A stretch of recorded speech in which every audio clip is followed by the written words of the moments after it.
Oh, yeah. Five-star. LSU.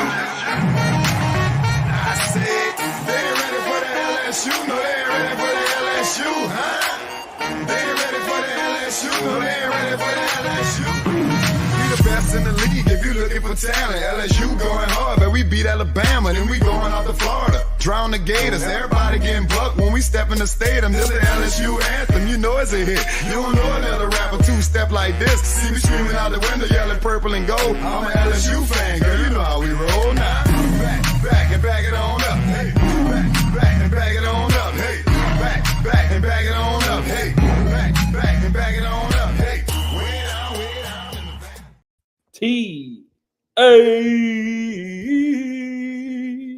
We are live. Welcome, Tigers Avenue fans, to the show. It's a big week.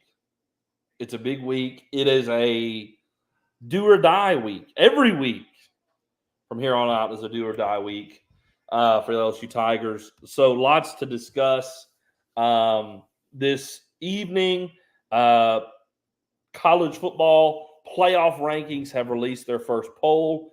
In all reality, they don't mean too much. I mean, it shows you kind of what they think about things, but they don't mean too much because there's a lot left to play and a lot of teams within the realm of the teams that matter that still have to play each other. And some new stuff tonight that we finally kind of start shifting towards because it's that time of year. Women's basketball started their season yesterday. Get a W. We'll talk about that. And baseball, in the midst of fall ball, went and played a exhibition game against the Samford Bulldogs.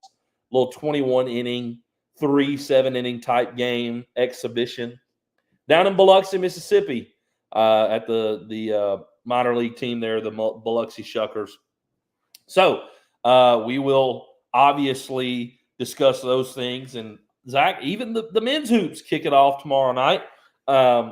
We won't really give you a preview for LSU versus UL Monroe. I'm giving you a preview for that. But just a heads up, they are playing tomorrow night. So be watching that as well. And we'll discuss that. I'm sure we will discuss the season opener next go round for the LSU men's basketball Tigers. But here's something that we absolutely have to start with, and that is how the SEC is going to shake out. And Zach, are we the only ones who recognize this? I don't know. It seems like it. Or are we just dead wrong? I feel like I don't think we're wrong. I feel like there's been a lot of confusion as far as what it's going to take. I mean, it is first year for this, so I understand why some people are confused and maybe don't understand exactly what how the tiebreakers work, what they mean, all that good stuff.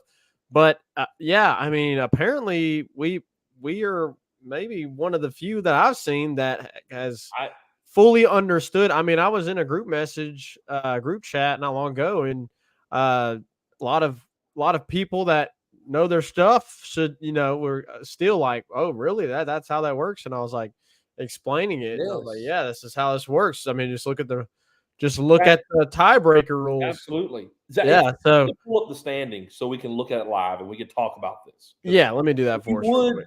Pull up the standings and share that so we can kind of break this down, Zach. So obviously, there's no more divisions. So there's got to be some tiebreaker rules to decide who goes to the SEC championship. Well, here is our conclusion, and we will break this down for you. We'll give you our conclusion, and then I kind of want to give you the evidence, right, of this scenario that we're in currently, right here, right now. Because of A&M losing to South Carolina, which, by the way, I called that. Totally called that. I'm not on here, not on the show. Definitely. But I text a couple friends and maybe even y'all. I knew that A&M was going to turn around and either struggle or lose that game. They didn't just lose. They lost it by a lot. And here's the reality, and it's unfortunate that LSU lost that game to Texas A&M. given an opportunity to play A&M again, to prepare for both quarterbacks, possibly play them outside of Kyle Field, I think LSU wins that game straight up. We were dominating that game from every aspect. 2.5 quarters. For about 2.5 quarters. Marcel Reed comes in after an interception from Garrett Nussmeier. Now, you shot yourself in the foot with a few things. You could have ran away with this game. You had a lot of problems, right, with the field goal unit. The crowd was loud. You just tip your cap to them. They were loud, caused problems on a field goal unit that hasn't had problems all year. You blew opportunities to blow this game open, and you let them hang around, and they took advantage of it. And they bring in this freshman quarterback. That was no surprise.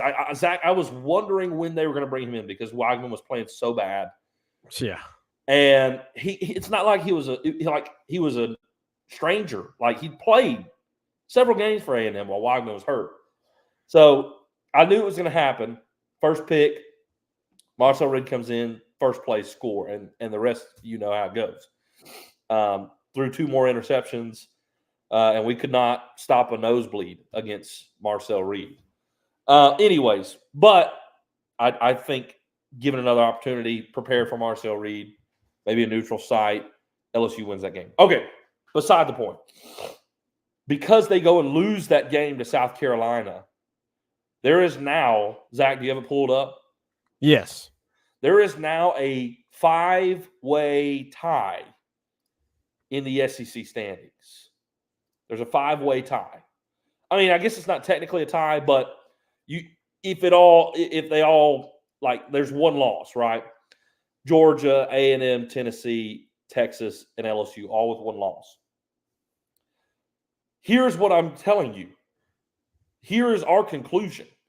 Because South Carolina beat A&M. If LSU wins out, there is no question. There is no question. They're in the SEC championship. You are guaranteed a spot in the SEC championship if LSU wins the rest of their games. Period. And here's why. First of all, let's begin with this, Zach. Look at the top 4 teams. Georgia and Tennessee are going to play each other.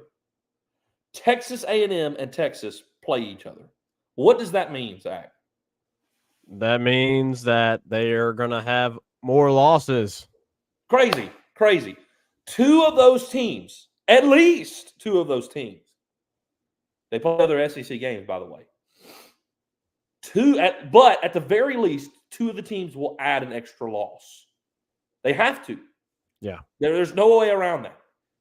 So, again, keep this in mind. This whole hypothetical situation is built on the fact that LSU wins out. Okay? They have to win. If that doesn't happen, this scenario doesn't happen. All this doesn't matter. Right. That's the very baseline. But if LSU wins out, they're guaranteed a spot. So, 2 losses are guaranteed to 2 of these teams. 1 loss is guaranteed to 2 of these teams the rest of the way out. So, for the sake of the hypothetical, let's say Georgia beats Tennessee. And let's do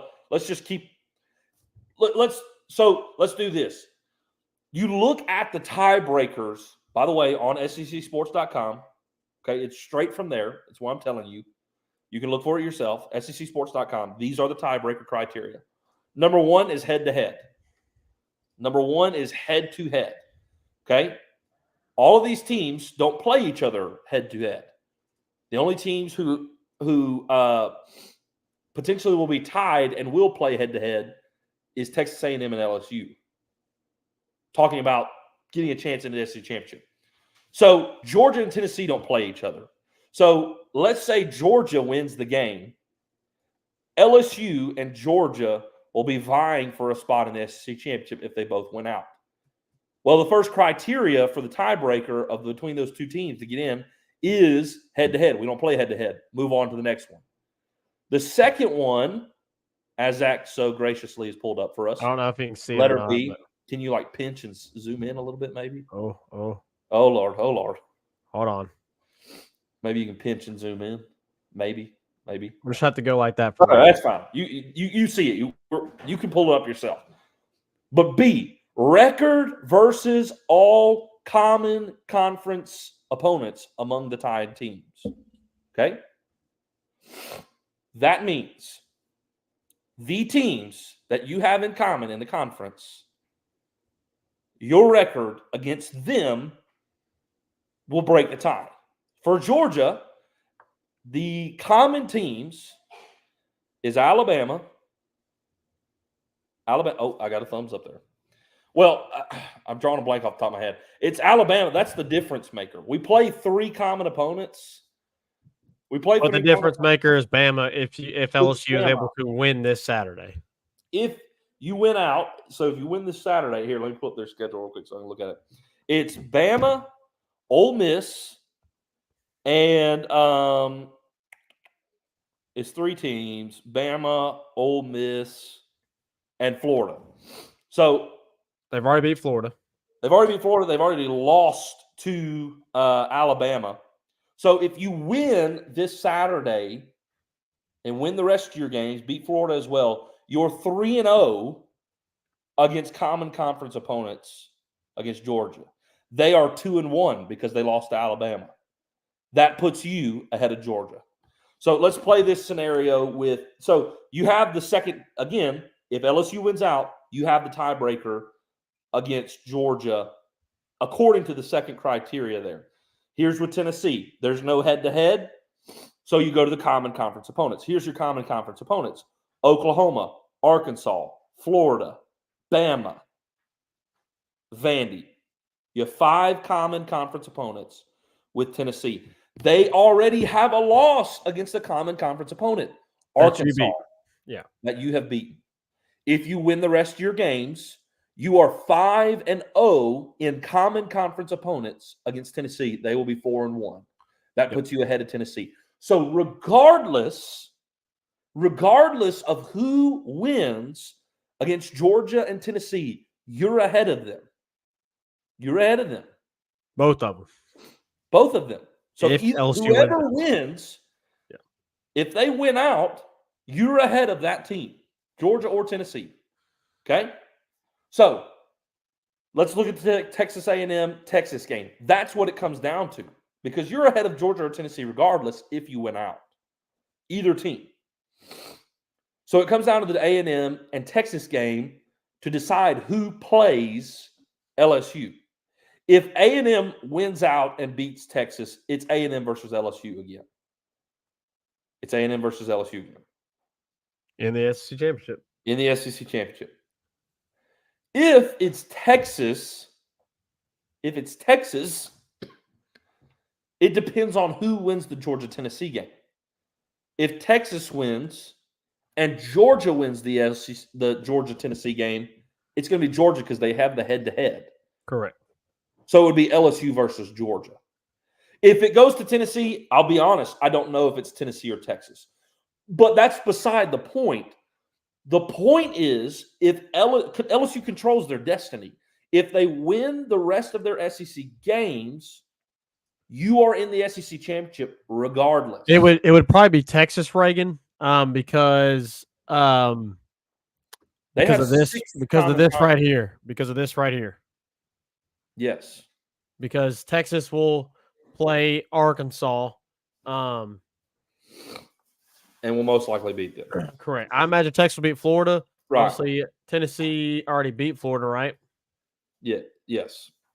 Yeah, Tennessee already beat Florida. 6 common opponents, by the way. Correct. So this is the difference right here when it comes to Tennessee. Right. So it would be Texas if Texas wins out. Texas wins out and wins that game. Obviously, this depends on the Texas and Texas A&M situation. Depends on them being undefeated up to that game. Not losing another game up to that game. If they lose another game outside of that, it only helps you. Helps you. Correct. So my point is, and what our point is, Zach, our conjoined point, because you and I were breaking this down the other night through text, just talking about this. Back and forth. I think, Zach, people are looking. So, well, let me say something real quick, Reagan. Yeah, go ahead.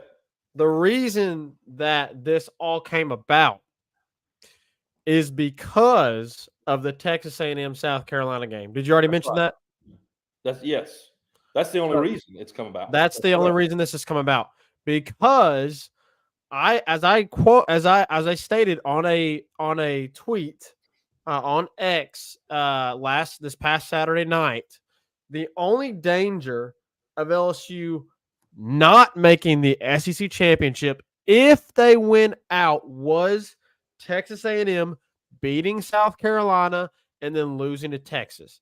That was the only danger, because if that had happened, then you would have either A&M, Georgia, and the SEC championship, or A&M and Texas a week later playing each other again. So that was the biggest danger to LSU not making the SEC championship. And I want to make this very clear, Reagan. In my opinion, LSU's only path, I could be wrong, maybe, but you saw from the rankings today, LSU is at 2 loss and they're sitting at 15. Do you really think the committee is going to put in a 3-loss LSU team that lost another game in the regular season and didn't make the SEC championship? Some people are saying they think might want to skip out on the SEC championship, and they're still thinking they can make the college football playoff. Look, LSU is in a position where they have to play the SEC championship game in order to make the college football playoff. Like, it has to happen. Like, that's my full opinion. I'm 99.9% confident that LSU does not make a playoff. I hope I'm dead wrong if LSU loses another regular season game. Hope I'm dead wrong. But I am 99.9% confident that if LSU loses another SEC game here in the regular season, they're out. They're not making it. Yeah, and I don't think they would also be. I think they also would be out of contention for the SEC championship. I'm pretty positive some crazy stuff would have to happen for them to still be in contention. You'd have to have Georgia lose a second SEC game. You have to have Texas and Texas A&M lose some other games. So and Tennessee as well. You'd have to have Georgia and Texas A&M and Tennessee and all those teams with Georgia and obviously Tennessee would have to have 2 losses at least. Yeah. In the conference, and then A&M would have to have 3 losses in the conference, and then that's a lot to ask for if you lose another SEC game here in the regular season. So I am 99.9% sure that if LSU loses another regular season game, they will not make the SEC championship, and they will also not make the college football playoff.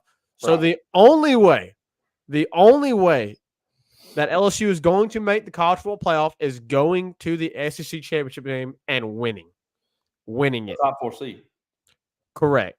Because I also do not believe that LSU would make it in as a conference champion runner-up. Yeah. I do not think that because of A&M. If A&M, let's just say A&M loses to Texas and they're sitting at 9-3 and you're sitting at 10-3, who are they going to put in?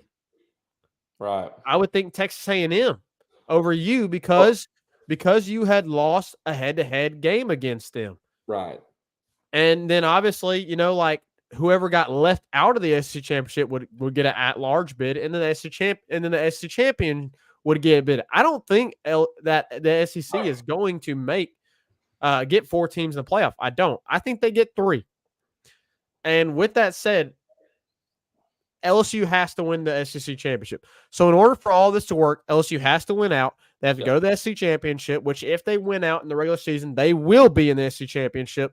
And they've got to win the SEC championship to make the college football playoff. I think that is LSU's only path to make the college football playoff. Yeah. I truly believe that. And so, it kind of sucks they're in this position, but that's what you get because of what happened against Texas A&M. So obviously Texas A&M, they lose to South Carolina, and that put LSU in the position that they are in now. That put them exactly where they needed to be, because now, if A&M had beaten South Carolina and then they had lost to Texas, well, then LSU is going to be the odd man out, because Texas A&M would have a one loss, and you're looking at a Texas Georgia SEC championship potentially, or a Texas A&M Georgia SEC, or Texas A&M Tennessee, something similar to that. So because A&M lost this game, it puts you in a perfect position to go to the SEC championship if they win out. So, the biggest question now is, can LSU win out? Yeah, you have to. And I don't think, by the way, any 3-loss team is in the playoffs. Like even a 3-loss A&M team, I don't think they're making it in. Because looking at it now, the Big Ten, I think, could very easily put in 4 teams when you're talking about Oregon, Ohio State, Penn State, and Indiana. Yeah. Like the way it's shaping out, it could be like 4 Big Ten teams that have 1 or 2 losses. They're going to get in over a 3-loss SEC. Yeah. So Indiana's going to play Ohio State. Even if Ohio State loses it, it's a 2-loss Ohio State team. Even if Indiana loses that puts Ohio State with 1 loss and Indiana with 1 loss. So they're going to get in. Penn State only has the 1 loss to Ohio State. And I don't think they're going to lose another game. Yeah. Right? I don't think Oregon's going to lose another game. So that's 4 teams from the Big Ten that are probably going to make it in. So, and apparently the committee really likes BYU. I think BYU is fraudulent. But they are where they are. They don't play anybody good the rest of their schedule either. They're probably going to finish undefeated and make it to the Big 12 championship and play either Kansas State or Iowa State. But anyways, no 3-loss team I think is making it in. I think you'll see 2-loss teams, but I think you won't see any 3-loss SEC teams in. So like we said, if you win out, you're in the SEC championship. Period. So you got to go win it. You can't afford to win the SEC championship. Yep. You can't afford to have another loss. So, Zach, that's where you're at right now. I, for the love of all things good and holy, want another shot at A&M so bad. Yeah. So bad. I do too. I want them to win the rest of their games. They play Texas at Kyle Field. I think Texas is beatable. I want the neutral field and for us to be able to prepare for both quarterbacks, as we should have already done. I think we're the better team. They showed it for 2.5 quarters. I mean, they dominated them for 2.5 quarters. It's unfortunate that our mental toughness wasn't sharp enough to flip the switch, make the changes. That's on coaching too. I think we forced Nussmeier to make bad decisions. He made bad decisions on his own. That's true. But you also can help the guy by running the ball better and not making him feel as if he has to make every play. Because it got to that point in Texas A&M. You were so incredibly predictable in your run game. Zach, were we not talking about it in the game? If you had a 2nd and 10, they had doubles both sides. The tight end was out wide. They were bringing him in motion, and they were running inside zone. Every time. Single stinking time. It was the same thing. And everybody on God's green earth, when they saw the tight end come in motion, knew what the play was. You've got to do better. Sloan has got to do better about that. That was inexcusable. It was laughable at the amount of times that you put yourself in that situation and you did it. And Zach, listen to me. They have been doing that. It's on film. So teams, like they were doing that before A&M. 2nd and 10, they were running doubles on both sides with the tight end wide, bring them in motion, running inside zone. They've been doing it. Everybody stinking knows If it's 2nd and 10 and you see the tight end come in motion, LSU's running the stinking ball between the tackles. Like, we've got to get more creative with that. That was just absurd. Anyways, point is, you lost the game. You've got some help from South Carolina. You've got to go take advantage of it. You've got to take advantage of having a home field night game against Alabama. You've got to go win that game so you can put yourself in the top 12. Take care of business against teams you're supposed to beat, which you're supposed to beat the rest of these teams you play after Alabama. And then you need to go pull off the win in the SEC championship. That's where you're at right now. That is really where you're at. So, with that being said, that is our SEC championship tiebreakers. Like, guys, go look for yourself. Tell us if we're wrong.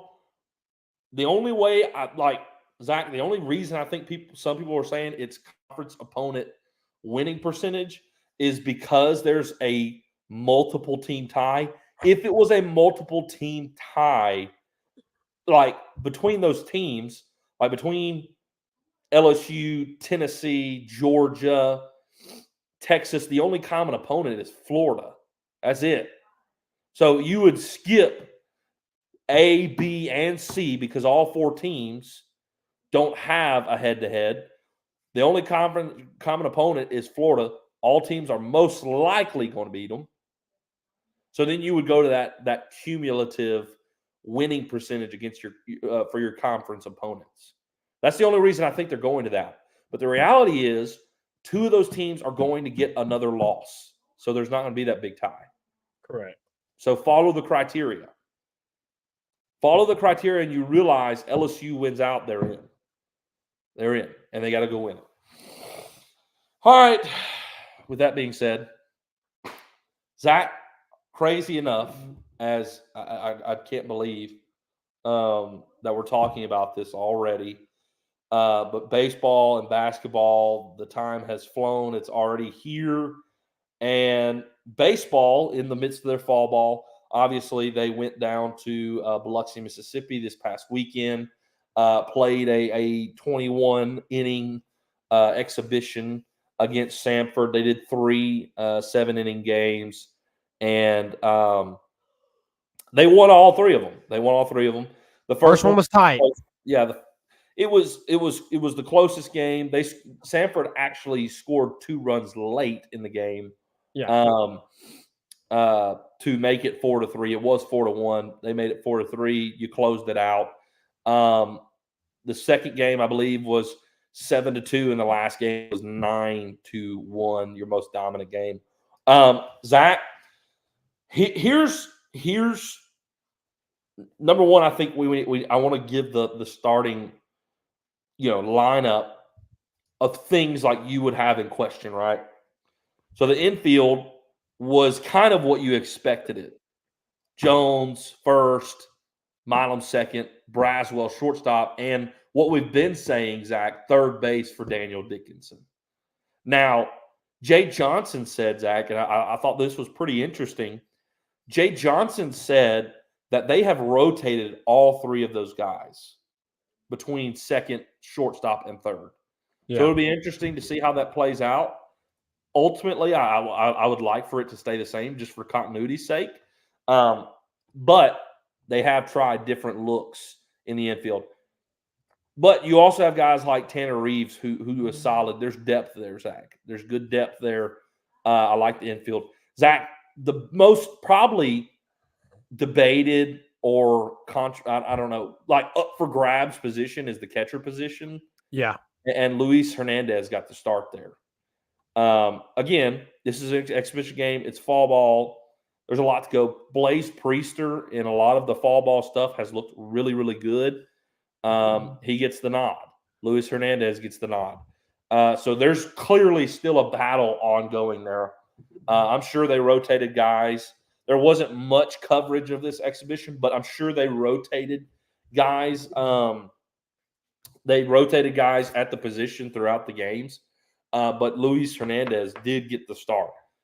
Zach, one thing more to note, and maybe I'll let you talk about what maybe you saw and what you observed from all the reports this past weekend.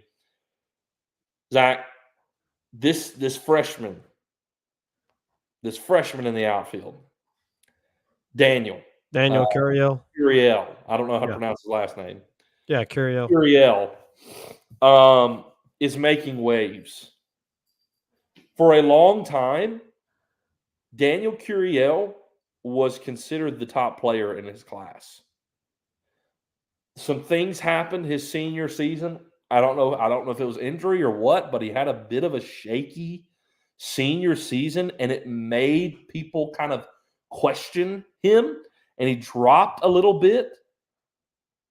And then his draft stock obviously dropped because of that as well. Ended up not getting drafted, was expected to get drafted, was not.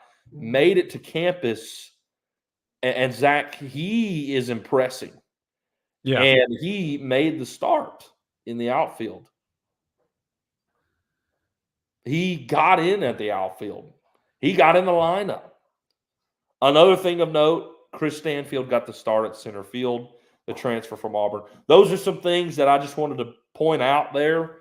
I know there was some pitching to talk about as well, but those were the things that really stuck out to me this past weekend. Is obviously the positions that are kind of up for grabs. I think there's so much depth in the outfield, Zach. There's no telling what it's going to look like. There's probably going to be a rotation throughout, but like you said, there is a ton so far for the outfield. You really like what you see out there. So, also John Pearson, kind of a bigger dude. He's wearing number 47. Got kind of a hairstyle. Looks a little Tommy-esque. Tommy-esque. He does. Josh Pearson's younger brother, who's made it to the Tigers campus as well. So, anyways, Zach, anything that stuck out to you this past weekend from the baseball exhibition? Yeah, well, you mentioned Curiel getting the start there in the outfield, which was interesting. So they moved Pearson to DH, which I think, Pearson is a guy that, his freshman year and in his sophomore year, both times it took him a little bit to get going. So maybe, this is a situation where, maybe Jay wants to look at him at the DH role, as and in a spot where he can kind of, rotate guys in and out at the DH role. And so maybe put Josh Pearson in the DH role to start the season, to see how he gets going to start the season, because obviously the last two seasons it's been kind of a consistent thing with him starting slow and then getting hot, right before SEC play starts. So will that be something that LSU deals with again this year as far as Pearson goes? So I thought that was a little bit interesting seeing him in the DH role, because I thought maybe that is a little bit of Jay Johnson saying, let me put him in the DH role for now, see how he does, see how he looks. And then, obviously, if he gets going, then we'll go ahead and place him in the starting lineup. So I think that was kind of the move there potentially. But obviously, Curiel has made a huge impact here early on in fall ball to get the start. I think everybody knew that Daniel Dickinson was going to get the start at third base. Obviously, you mentioned there the catcher position. I did think it was a little interesting that Hernandez got the start. I kind of thought that Cade Beatty would get the start. But Luis Hernandez is obviously a highly touted guy that that transferred in. So, I think you're in a position there at the catcher position because, what do you got? Like 3 or 4 guys that you could potentially start. Yeah, and so, it's an embarrassment of riches. So really you just have to plug and play with whoever is the best, whoever's performing the best, right. At that position, really at any given point in the season, you feel confident that you can plug and play there. It's not like you have somebody, that is experienced, and you got some young talent behind them. And the experienced guy is struggling a little bit, but you're not quite confident in the young talent yet. So you want to lead the experienced guy. Well, in this instance for the catcher position, LSU's got a ton of experience as far as transfer goes, and you've got the young talent.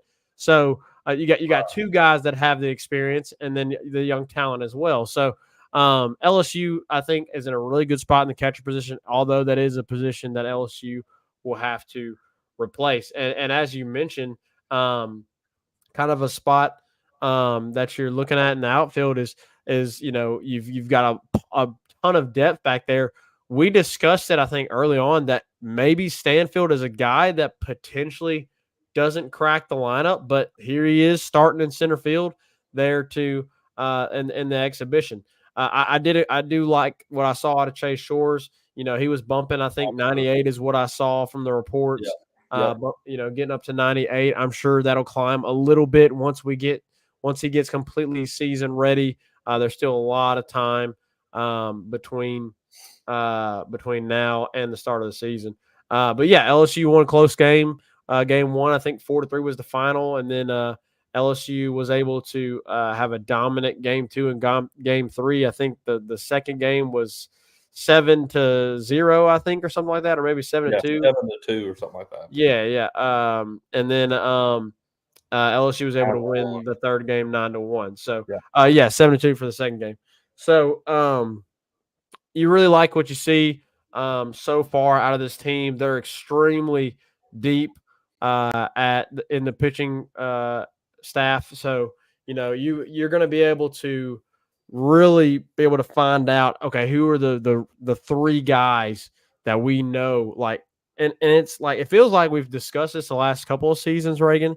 It's like you have the opportunity to legit have huge advantages on Sunday.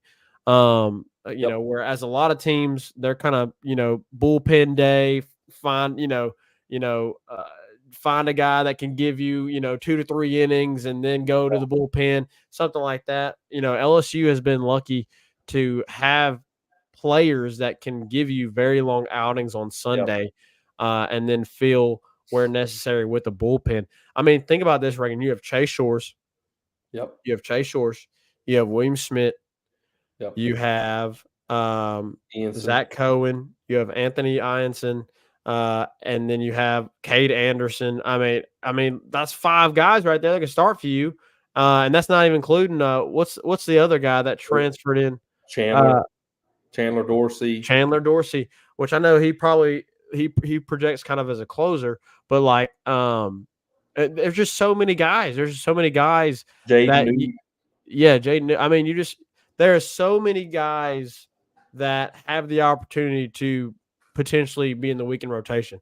And, it kind of looks like it's going to be a combination of we know for sure that Chase Shore is going to be there. And I think we know for sure that Anthony Ianson is going to be there. Who's going to be the third one? Is it Cade Anderson? Is it William Schmidt? You would have hoped it would have been Sheeran as well, but obviously torn ACL, probably going to be out. Yeah. Sheeran obviously was, and that's why I didn't mention him. Like, he was another one though that you could have listed and said, "There's another starter that you got." So, but yeah, he's obviously going to push for one. Yeah, he's obviously going to struggle with the dealing with the injury. But anyways, really great weekend overall for the LSU baseball team as they win all 3 games in exhibition. Reagan, I think we need to take a break, and then when we come back, we can discuss the women's basketball opening season win over EKU. We'll be right back. Yeah. I was going to say one more thing. Sorry.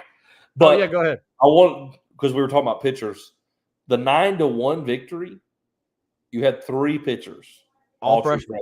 Yeah, I wanted to throw that out there. I'm glad you mentioned that. That's pretty impressive. Your most dominant win of the game or of the day, which you also have to keep in mind Samford was probably, what are they running out there game 3? That certainly is advantage LSU. But either way, regardless, that helps you offensively, but regardless, defensively and pitching-wise, you had 1 run and it was 3. It was nothing but freshmen, right? Against a very respectable program in Division I baseball in Samford. So I was pretty impressed with that. I was pretty excited. But, Zach, as you said, we do need to hit a quick break. We'll come back, get to some of the comments that are in here, and we'll discuss the women's hoops right after this. 5-Star Hero, your intro and outro music for the Tigers Avenue show. They ain't ready for that LSU. Go check out all his other music on all the major platforms. Don't forget to follow him on Instagram at Saints Anthem and at Twitter at One Nation Doty.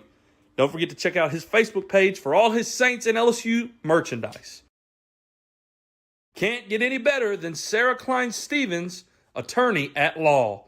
Her firm focuses on the needs of the elderly and maintaining their dignity throughout the process. Here for you, here for your family. Sarah Klein Stevens, attorney at law. Right back at it here in the Tigers Avenue show. Got a couple comments to get to, and then we'll get to women's hoops. TT's in here. What's up, man? We win in the Natty. And look, man, Zach, I think, baseball-wise, man, it feels like the expectation is Omaha. It feels like that's the expectation. Yeah. Mike Bowen's in here as well. Yes, I'm glad you did see Sierra. I'm glad she's been going there to Valley View. That makes me really proud. And I know she's at a great place, great church, wonderful people who will love and take care of them. Love you guys very much. I just love this time of year. You got a bunch of sports going on. Yes, man, because you have really important football games going on, and then you have like midweek basketball games going on to get you through the week, and then of course you still have Monday and Thursday night football from the NFL as well. It's fantastic, man. It is excellent. You got sports, plenty of sports to watch the entire time. I stinking love it. I just do. It's the perfect fall is the best time for LSU sports. It is. It's fantastic. I don't know. Spring's pretty good sometimes too. Spring is pretty good, but like you really only got baseball going in the spring. Yeah. Which they play 4 games a week. So but if you really want some action, I mean, you're talking about fall LSU baseball. Yeah. LSU basketball kicking off the season and football continuing. So it's the best time. It's fantastic. Sports. It really is. It really is. So, but Zach, your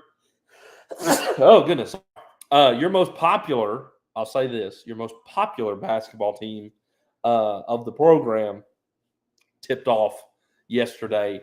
I really hope that our fans will support and get behind the men's team better this year. Got a talented roster. Excited. Yeah, Golly, I'm sorry. Sounds like you're allergic to basketball right now. I'm allergic to basketball. Hopefully I can get myself together here.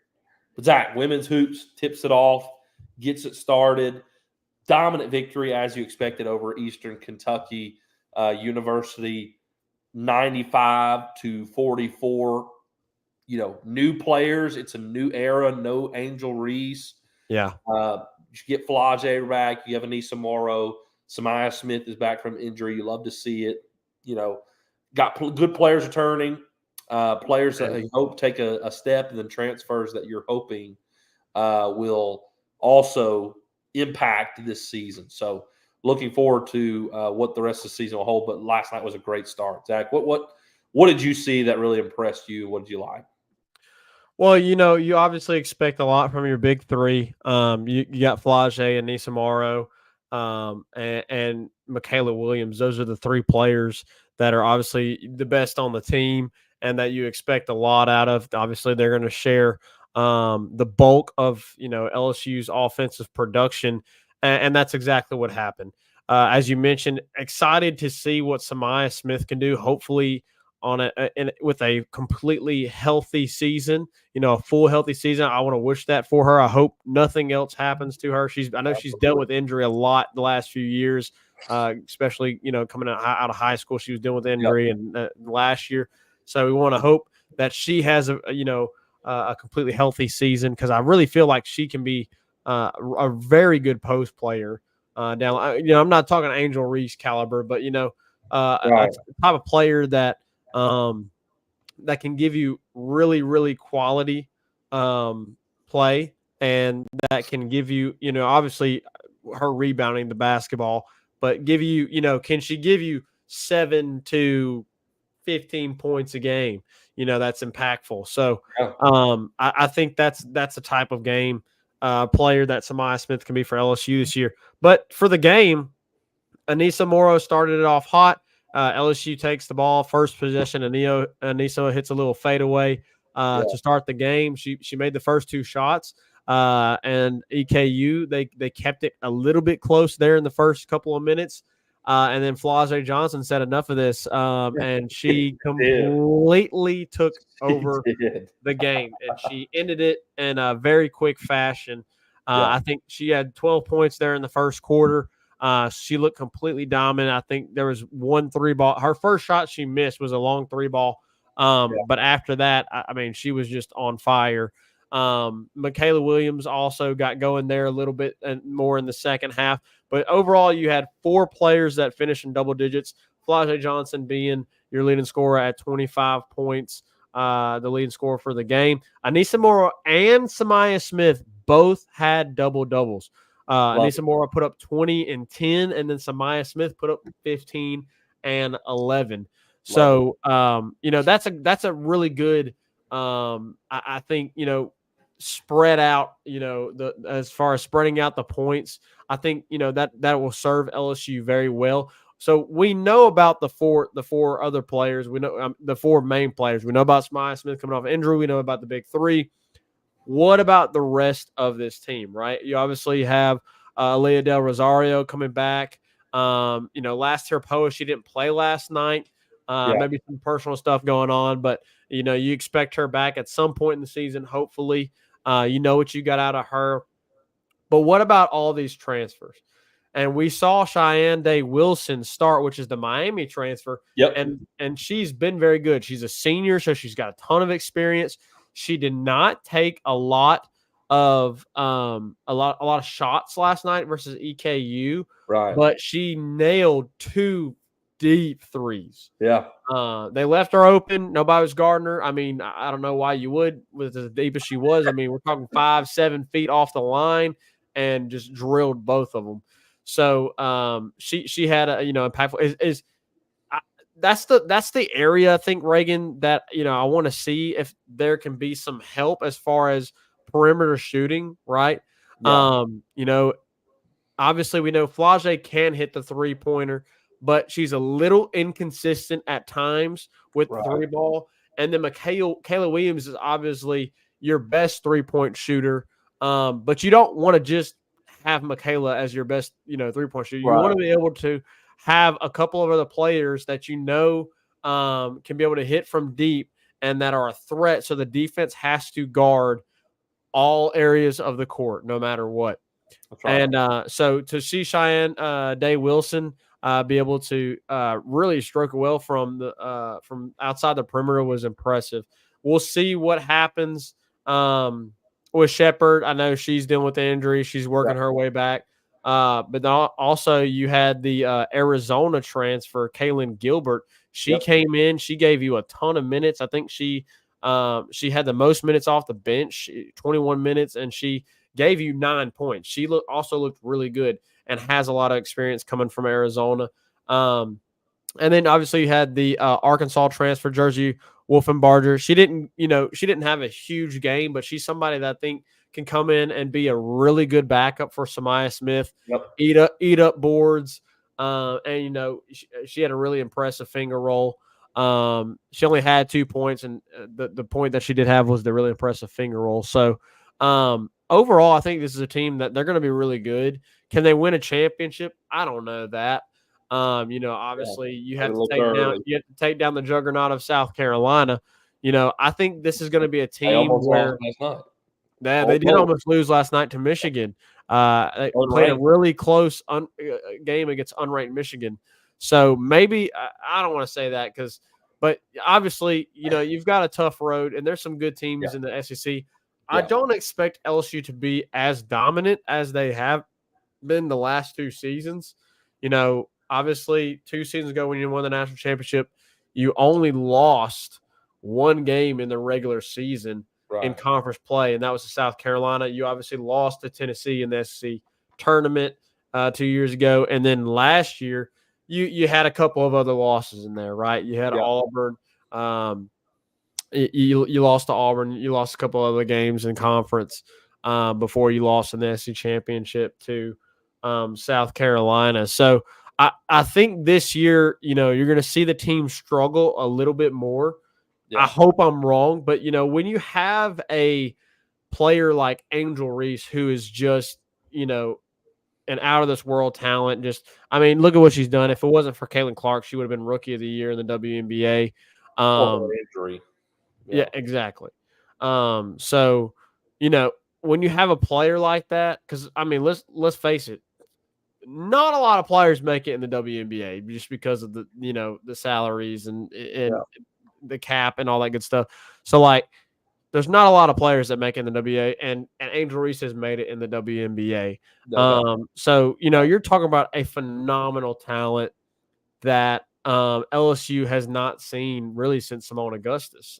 Right. So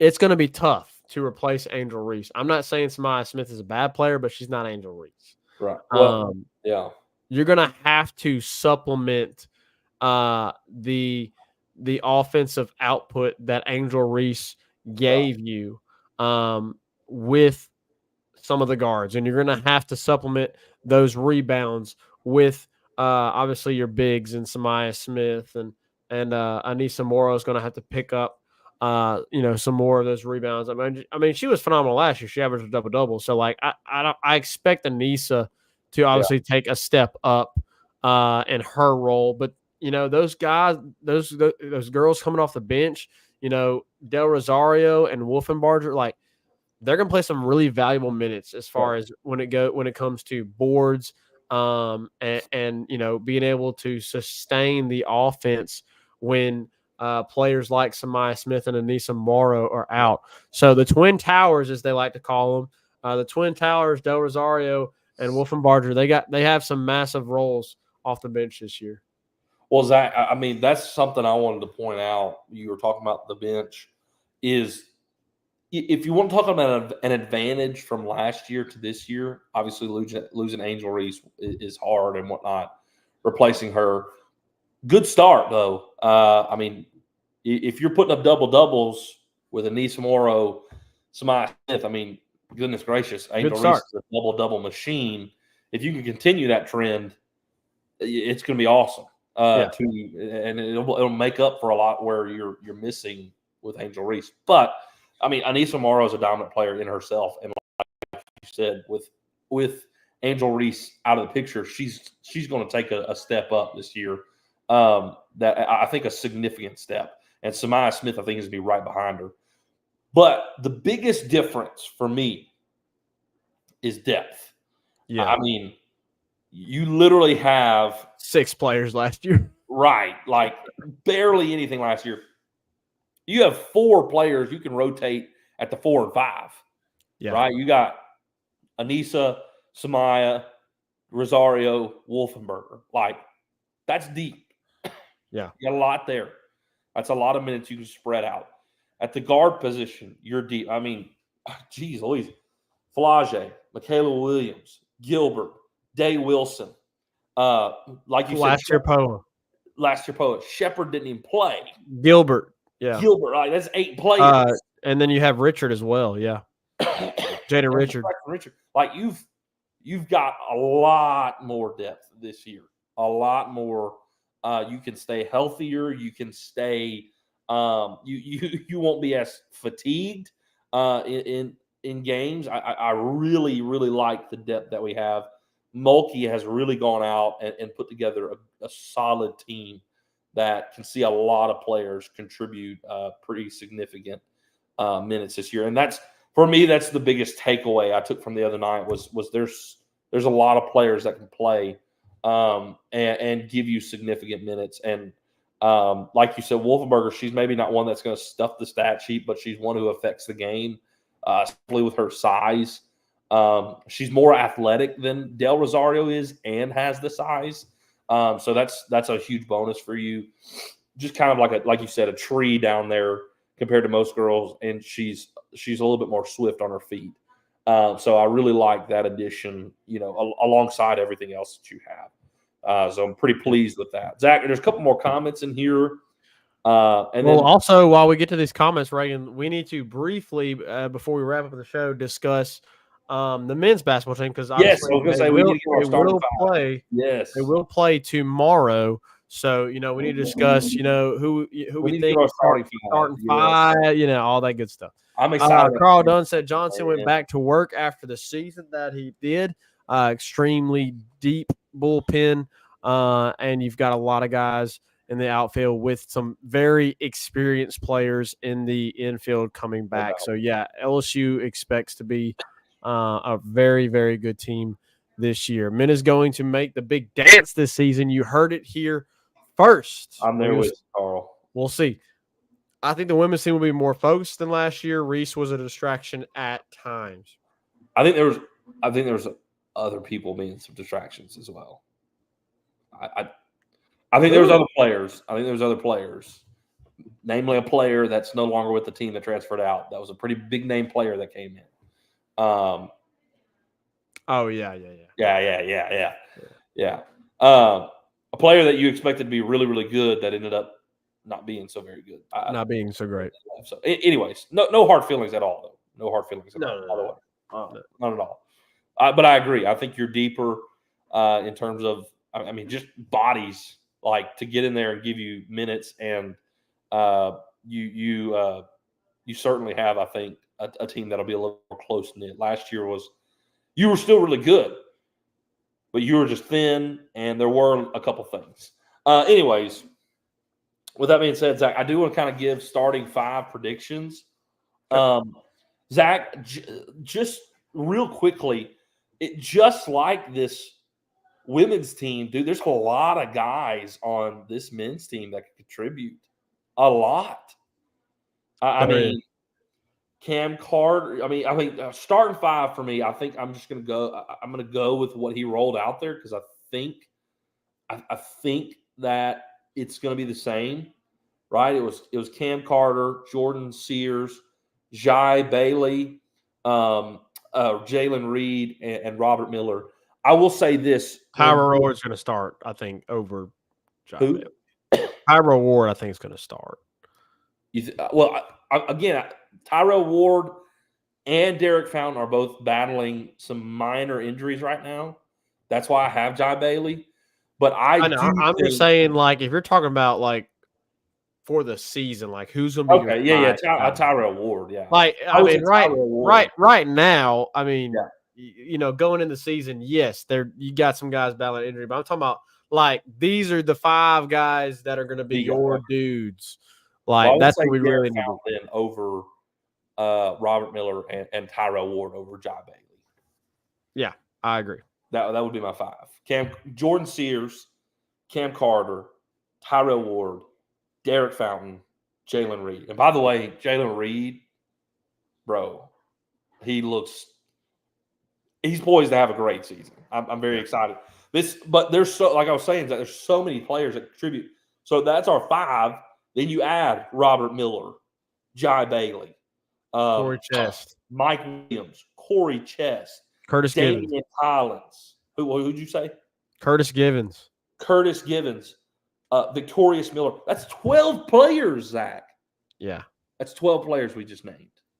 Yeah, they are. And we didn't even name they're very deep. Yeah. Noah Boyd. Yep. So this team is far deeper than any team. Far more talent than any team, Zach, that Matt McMahon has had. What do you expect of this team, Zach? Matt McMahon has stair-stepped. It's really a build for, like, this is, I think, the team he really can go make some noise with. Year one, it was like, just put a team on the court. Like, that was it. And it was bad. It's come a long way. Last year, you really finally got to recruit well and get some guys in and build on it. And you go from, Zach, 2 wins in the SEC to 9 wins in the SEC. You were projected to be dead last and you were middle of the pack. Yeah. And then you build again. You bring in another solid class, and you've got another solid class that you could put behind it. Zach, I love guys. I'm telling y'all, people have been sleeping on Matt McMahon. You and I, Zach, have been on Matt McMahon since the day Will Wade was fired. we really have. We were on it since he was fired. And y'all have been sleeping on this man. I really like it. I really like what Matt McMahon's building. And this year, I'm telling y'all, this team's going to make some noise. I'm not saying they're Sweet 16, Elite 8. I'm not saying they're SEC championship, but they're going to be a team to reckon with this year in the SEC. Yeah, they're going to compete for sure.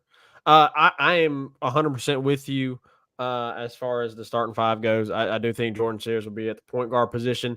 Let's see how he handles once we get into the he can really shoot, but let's see how he handles once we get into the SEC play and he's going up against SEC defenders. Let's see how that works. Obviously it's a little bit different in basketball. It's not like football or something like that. But obviously, really good 3-point shooter. So you love to have that from point guard. Cam Carter, who put up 21 points on you last year when Kansas State came to Baton Rouge and beat LSU. I think he's going to be your shooting guard. And then I love Tyra Ward. He was my favorite player last year. Yeah, last year Tyra Ward was my favorite player. Yeah. And I'm really excited about. I know obviously Jalen Reed looks like he could potentially be the best player on the team. He's the best NBA prospect on the team. He's the best NBA prospect on the team. I just really Tyra is my favorite. He's my favorite player. Maybe it's because he wears a 15 jersey, and I'm a little biased. I'm a little biased towards the 15 jersey. We'll see. No, for real. I just love how he plays. And so, I'm looking forward to seeing him, get back healthy, and obviously he's going to make a major impact for LSU. And Derek Fountain, I do think Derek Fountain starts, but I'm not as positive in saying that he's going to be like the guy he never has been starting five. Yeah, he never has been. Yeah, so he may. I think throughout the season, you may see somebody else emerge. Robert Miller. That what'd you say? Robert Miller. Yeah, like a Robert Miller. Because Robert Miller can shoot from the outside. And he's 6'10". Correct. And so, can go and bang. I just think there's a lot of young talent that has higher ceilings than Derek Fountain. I love Derek Fountain. I'm not saying that I think Derek Fountain is a bad player. He's stuck with it, He's stuck. Yeah, he is stuck with it. So, and maybe I'm wrong. I hope I'm wrong. And maybe he proves me wrong this season. But I think potentially he's a guy that may get surpassed as the season goes along. So, anyways, look forward to watching them play tomorrow night. Yeah, I am too. I think of guys like, I think we have our 5 main guys. I think you even have you'll have about a handful of players that you'll really trust in, but guys that can play awesome roles, Damian Collins, Corey Chest, our guys. I think of Victorious Miller, by the way, can shoot too. Brother can shoot. I'm pleased with our 3-point shooting ability. That is the way that the game has trended. That's the direction the game has headed at all levels is 3-pointers, and you have a really good 3-point shooting team. Somebody made this prediction, so I won't take credit for it. It's their prediction, but I back it wholeheartedly. LSU's gonna be one of the best defensive teams in the SEC, and their prediction, I can't remember who it was. It may have been Matthew Brune or Glenn West. It was one of the two of them, but they predicted that LSU would lead the SEC in steals this year, and I would not be surprised. The active hands, they were so active defensively the other night. I was really impressed with it being an exhibition game and them giving that kind of effort. I was very, very pleased with that. So I'm excited about this team. I really am. Looking forward to seeing the season started. Zach, you play UL Monroe, you play Alabama State, and then you go to Kansas State. So you got to test early. You're going to have a good game early in the season. So I'm looking forward to that. All right, guys. Appreciate y'all being in here. We got a big game this weekend, LSU versus the Tide. We'll give you a preview of that. Everybody's saying it's an elimination game. It is. So we'll give you a big preview of that this coming Thursday here in the Tigers Avenue. Looking forward to it. We'll see you there. 5 Star here. Take us out. Peace.